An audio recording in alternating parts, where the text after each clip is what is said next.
I appreciate you so much for being here. Yes, ma'am. Thank you for allowing me. Absolutely. You're looking beautiful and amazing and radiant. Thank you. All right. So, tell me what well, first of all, before I get into asking you like what we're going to talk about today in our intuitive session, just tell me. I know this already, but tell the people, okay?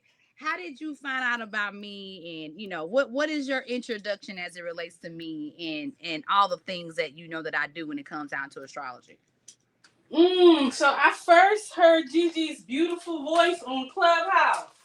And she was on down there putting down that science. I was like, oh, this lady know what she talking about. And that was very intriguing to me. Just you're very detail oriented and straight to the point. Mhm. Um, Instead of like beating around the bush and just telling the truth. And I appreciated that. So that just made me want to follow you around. Come on, Honestly. come So on I now. went from Clubhouse to Instagram to YouTube to checking out the website, and then I hit you up a couple of times privately, and you were very open and willing to give me information, and I was just so grateful for that. So I've been following ever since. So that's been about what, about to be 5 years now. It's been a long time. I mean, them old clubhouse days, baby, used to be where it was at. Okay, it was the sweet spot back in the Yes, days. Okay, indeed. but I don't know if you still go on Clubhouse, but I don't even go on there no more. I don't know what's going on there. I don't know if things have changed. Like I know that we started the wave dropped, right? Because we used to be on there, a few times a week, and like you said, just spitting all kind of information and information that we've been going through, and so our worlds collided, at Yes, that point. ma'am.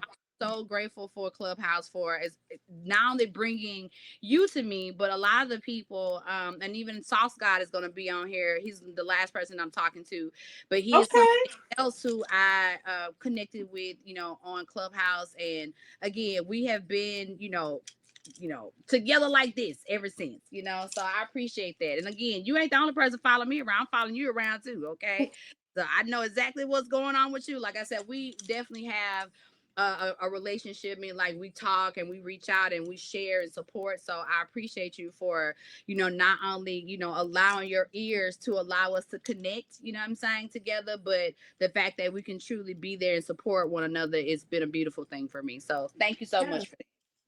All Well, right. So what we talk about today? What can we get into as it relates to the things that you may want to know, or some insight that I can kind of shed some light on for you today? I'll be honest, I don't really never like talk about relationships, Gigi, but I think it's time. I've Okay. been in the den on a hiatus for like the last 5 years. Okay. And I pop my head out every now and then, but the dating pool a little sticky. Mm-hmm. And Got a it little and pee in it. yeah, and you already had some conversation with me about my placements that kind of like show that Mm-hmm. I guess I'm a little dominant in that field Yeah. too as well. So I guess I would want to know what that looks like for me this next coming year. I see myself wanting to step out there a little bit, but I'm also like, oh, should I put my toe out there, or do I take the whole thigh? And I got a lot.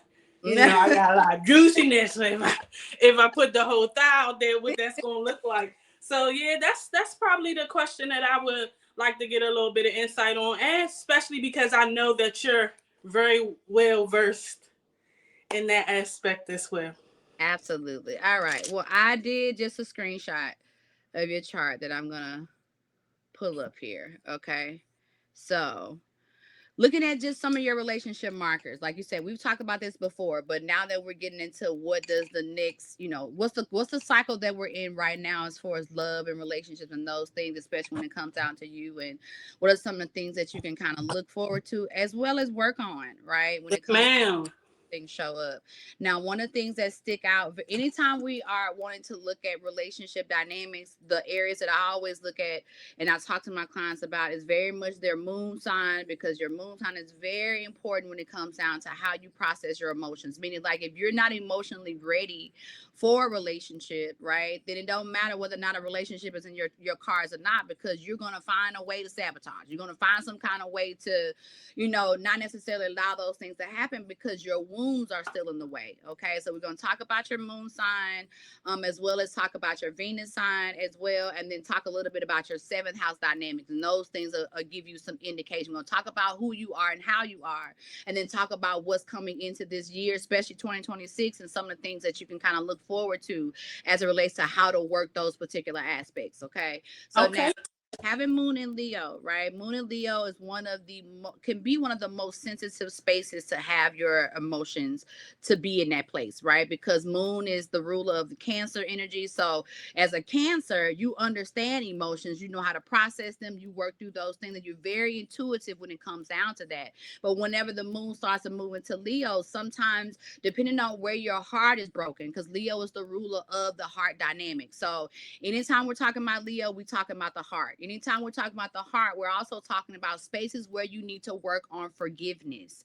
Okay, so the emotional part of you as the Leo will show up, and you will show up being all the things that you need to be to a partner, right? And sometimes you can also be that to a detriment of yourself, meaning that you will dismiss yourself. So when you dismiss yourself, part of the lesson that we have to learn in our Leo dynamics is where we have to be brave and courageous. So some of the things that we go through in life is trying to test you out of saying, okay, are you really brave? Are you really courageous? Or are you only brave and courageous when it comes down to somebody cheering for you or telling you, hey, girl, you brave, or girl, you courageous, right? So how this then translates into relationship dynamics is sometimes when you get wounded in relationships from the emotional things that you go through, your heart closes up. Okay. And once your heart closes up, now you don't trust anybody.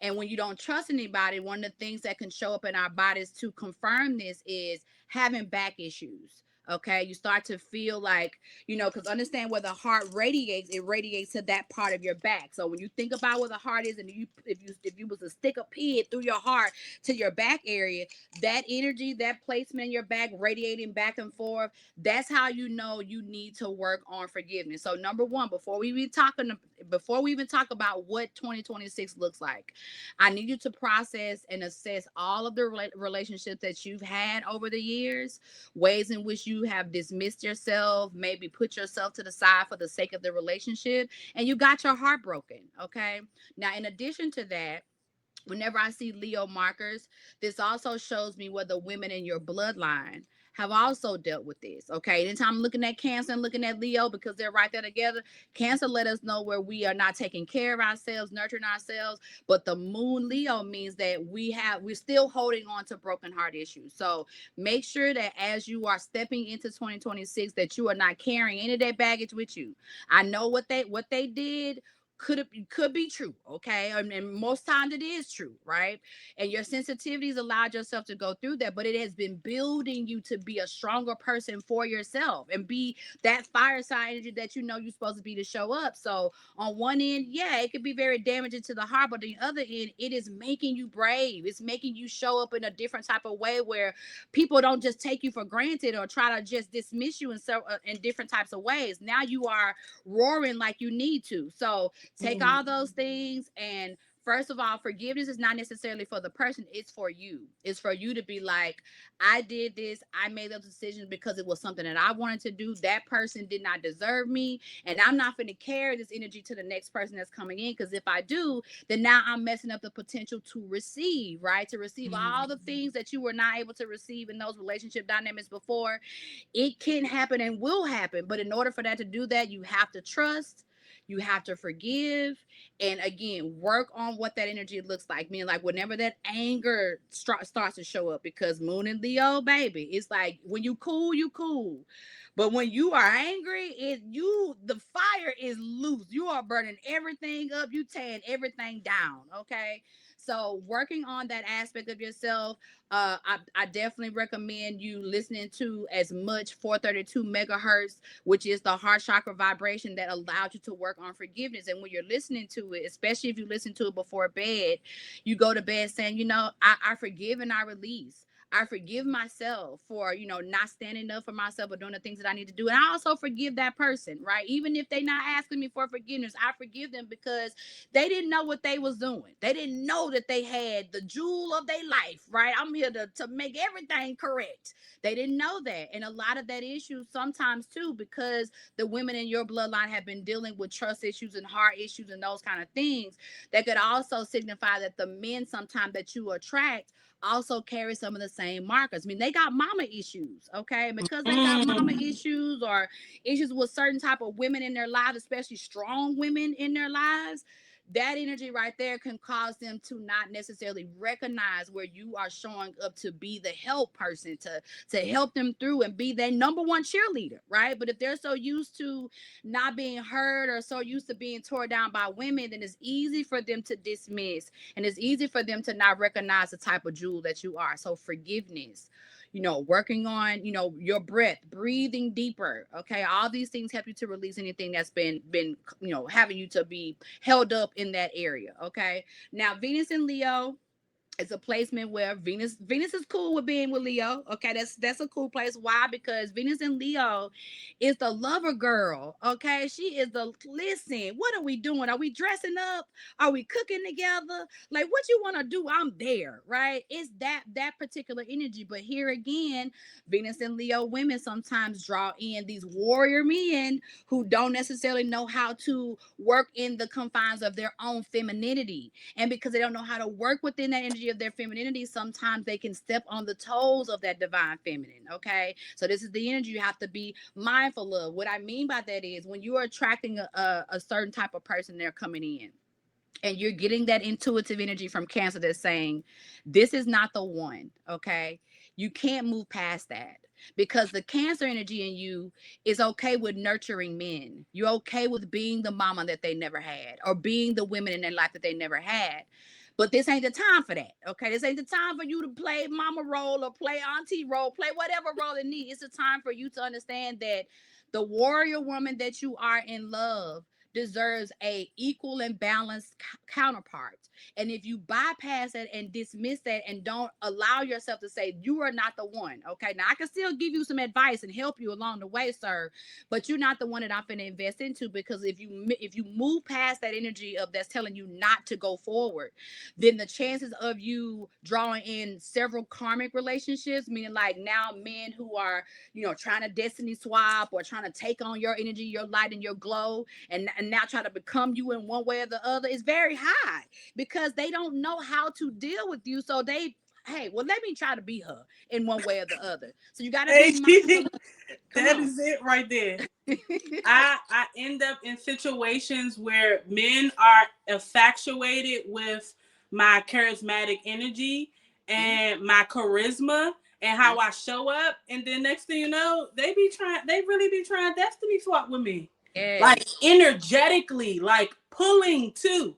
And Yes. I've even messed with some warlocks that try to like leave things around and stuff so they can keep their energy around. And I had to get hit like, oh, hold up, this person really is trying to pull on me. So Yes. you hit on that. So thank you for that. I appreciate that confirmation.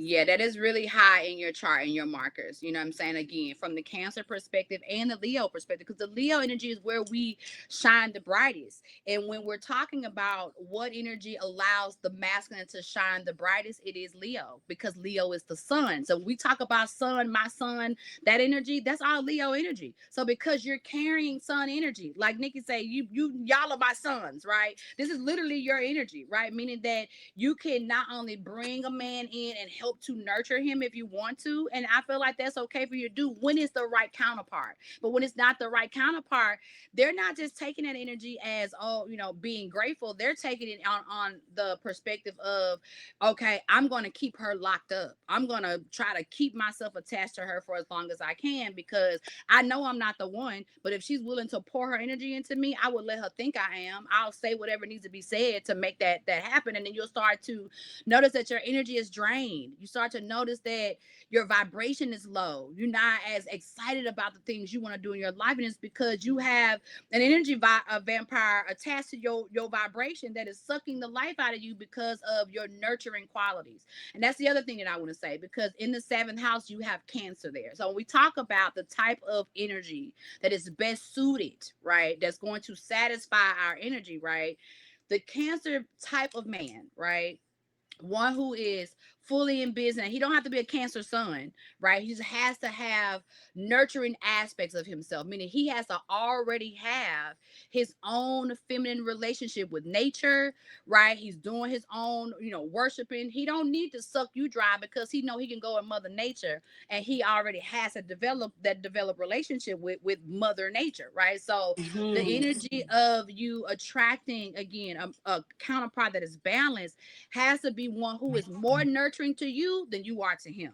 So, I mean, this is somebody who cooks. This is somebody who cleans. This is somebody who does not mind doing feminine responsibilities because, again, it ain't about him, demasculating him. It's not what it's about. He already knows that this energy is what is he's pouring himself into and what's going to give back to him. So you don't have to remind him that he need to worship the feminine. He does it every single day. As a matter of fact, he get up and do his worship with the divine feminine before you do. Before you start to want to work within whatever you're working with, his energy is going to show up in that dynamic. Okay, so now that we're moving into 2026, we have right now Jupiter is in Cancer. So what that has been doing for you is letting you see or shining the light on all the ways in which you've been shrinking yourself, the ways in which you need to expand more, and especially in and centered around your own care of yourself, taking care of yourself. So the as we wrap up this conversation of Jupiter and Cancer, which is going to be all the way through Gemini season and at the beginning of Cancer season, you're going to constantly get these reflections of, hey, remember we said we was going to do this for our body. Remember we said we was going to start doing these things. You're going to have to stay on top of those things. Why? Because when we get into Cancer season 2026, Jupiter is going to move in Leo. When Jupiter moves in Leo, guess who's up for relationships? You. Okay, that's when either you're going to come head to head with your divine masculine, or another karmic is on the way. Okay, Yeah. now the decision between whether or not it's going to be the divine partner or whether it's going to be a karmic heavily depends on how much you are taking care and nurturing yourself right now. If you do all the work you need to do for yourself between now and July birthday season next year, then that kind of part gonna come in at the right time. He gonna know what to do, how to do it, and now you are on to happily ever after. Okay, but if you are still dismissing yourself, right, you still putting everybody else, and not just relationships. This is also for family members. This is for friends. This is for jobs. It's for everything. If you continue to put everything in the front of you taking care of yourself, then there's going to be another vampire on the way, because you're going to be sending out signals that you're not healing that in that way yet. So in order for the universe to align you with what is divine for you, it is going to keep sending you the same lesson in a different body, in a different energy for you to get it. And it doesn't matter how many times it has to do that, but you are up. This is your time period. So even though your dating life has been up and down and you've gone through some things, 2026 is your year. Summer 2026 is your year to draw in that relationship, but not a moment before. Again, you do all the forgiveness work that I told you to do, making sure that you are letting go of the things that have been blocked or stopping any type of things that's been in your way. Also too, being more seen, right? I think one of the things you and I have talked about before is the fact that you'll get these spurts of energy, and boom, you'll be out there and then you'll go into hiding. That Mm. part of that is that Capricorn in you too, that Capricorn rising energy. But a lot of this is also too is because Leo needs to be seen. So the ways in which you're going to attract this divine masculine is you being fully in your work, in your divine practice, and us being able to see you in real time in that divine practice. So from now until summer of 2026, whatever the dream is, it's time to go. Press go on that thing. Be more active, be more live, be more all the things you need to do to get your information out there. Whatever spirit is telling you that you need to work on and be more vocal about, that's not just for to make sure that your business is thriving. It's also because your counterpart is looking for you. And the only way that that energy can find you is if it can see you. If you're in hiding, it can't see you and it can't find you. Okay. Yes, ma'am. Yes, Yeah.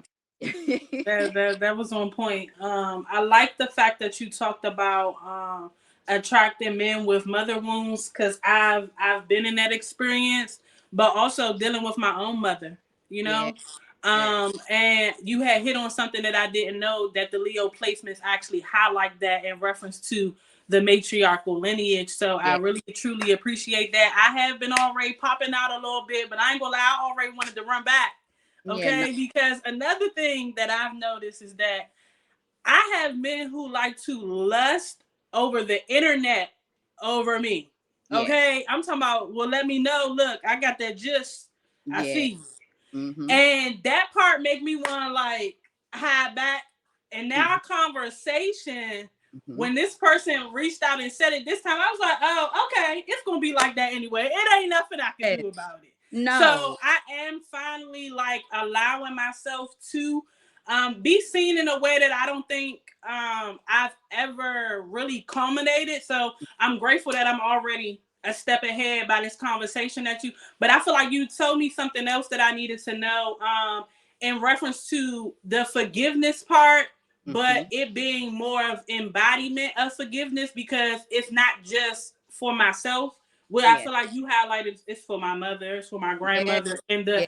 and the relationship that they were attaching, that I'm like, oh, woe is me, why I'm getting these type of experiences. And I No. don't think I've took it that far where in my prayer work or in my meditation, I'm praying for their forgiveness too as well. So I Yeah. received that. I actually just had to block my little sister because of Yeah. this very thing. She still be, Yeah. for some reason, she still like to talk to my ex-boyfriend. I haven't, me and him ain't been together for years, and she still communicates with him. So I finally like set that boundary. Like, okay, well, if you can go and communicate with him then. If Yeah. that's what you want to do. So I appreciate you showing me both sides of that spectrum. So I'm grateful. That was good. Thank you very Yeah. much.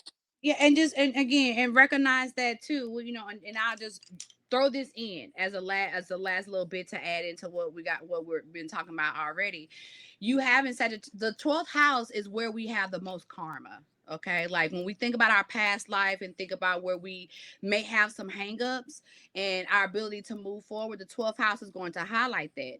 You having Sag in that 12th house means that the expansion, the luck, and the opportunities, this energy is in and around the Sagittarius placements. And where does that come from is when we think about it as a balance, it always shows us our religious practices and our spiritual practices that have been passed down from our bloodline, right? So a lot of that energy that's in that 12th house energy can be judgmental, right? So meaning like the family being judgmental about certain things, right? So this is what stops us from working in a space of forgiveness, right? So meaning like a lot of the energy that has been going through the matriarchal bloodline has been, you know, the blame game, not necessarily taking the full accountability and responsibility for the fact that the reason why the bloodline has not moved in the ways in which it need to move is because nobody's willing to take accountability. Sagittarius is the truth seeker, so we have to tell the truth. We have to be truthful and honest about the decisions that we make. And when we say the fact that, okay, this is what happened and the bloodline hasn't done this, and you know, I've been watching the fact that all the women in the bloodline, blah blah blah blah, and this is what I got going on, then we can stop carrying the heavy weight of it and making it a part of our karmic lesson that does not have to be. It does not have to be a part of the energy that is being carried. So you are meant to be the one that is going to push this bloodline forward. And a lot of that has to do with, again, you working on your forgiveness, making sure keeping your boundaries up is important, right? So blocking sister, I understand, but we can't block her from the heart, right? Understood. Mm-hmm. We can't block her from the fact that she is still bloodline energy, who is still suffering from the same some of the same issues That's why I that you're said dealing with. you already culminated, like, Yes, okay, you gotta go back and exactly. reevaluate that situation. But just now you hit on something profound too. So my family, they don't, it's no spiritual, nobody's talking about spirituality, nobody's talking about their journey. But what happened to me is my mother named me after my great aunt. And Okay. come to find out, she had a tragic experience that the family hid. Well, they initiated me in the dream state. I knew every detail, what happened, when it happened, what time it was, all the details. And the family was shocked and appalled to the point where they kind of like, hold up, she a witch. Like, how she know that? Where you get that information from? Who told you that? I learned it in my dream state. And I actually remember reaching out to. Oh, okay. Okay, Gigi, I gotta go. My daughter having an emergency. It's okay. It's all right. But thank you so much for being here, love. And we'll follow up. I'll follow up with you outside of this particular perspective. Okay. Thank you. Gratitude. You're welcome. See you soon.